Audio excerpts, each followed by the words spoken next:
are active and in uniform for them. Talking about Albert Vosotros, Lervin Flores, Ryan Mendoza. Just came back up and was like, okay, next play. And with Ben Gumutin, yes, he has moved around the league and did with different Gumutin. Flores in the post. Lervin gets it. You know, not everybody's going to get the Mikey Williams playing time. But, you know, not everybody's going to get it. You know what? Interior defense Exactly. on TNT. I mean, rain or shine. If Guard, shoot, works hard. and Oh, as yeah. you mentioned his name Yeah, make me look. per game.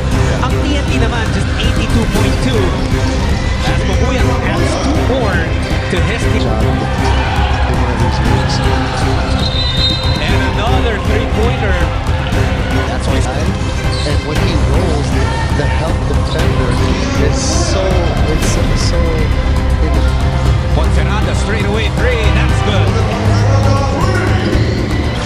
Alone, and he's got 6 points. Gumutin, elbow jig. that shot. Into the paint.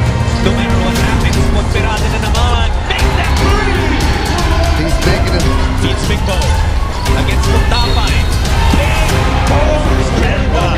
Leads to 1 sports. Montalvo able to get 2 points. Nice move there for him. That's true.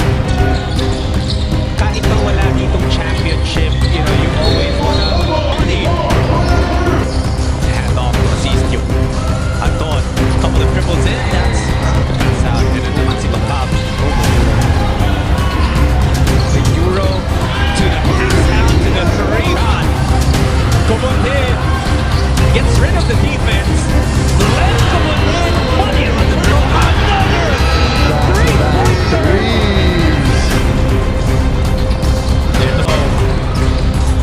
Larito the sidestep. He has been in a mode here in the third.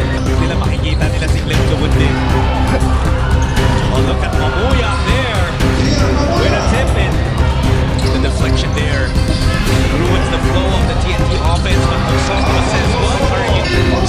Time before his shot started to fall. Ang ganda naman ang pasa doon sa Timon. So I credit that to Lord. I know they see that a lot. Free throws. Asistio. He got in front. Down. And the Bonzo good job. on the cleanup. Go back to Mendoza. That's the 3. On the 3. No miscommunication on defense for TNT, but they recover. Benga, Santillan from the dagger. Dagger shine with win number 6 in the tour.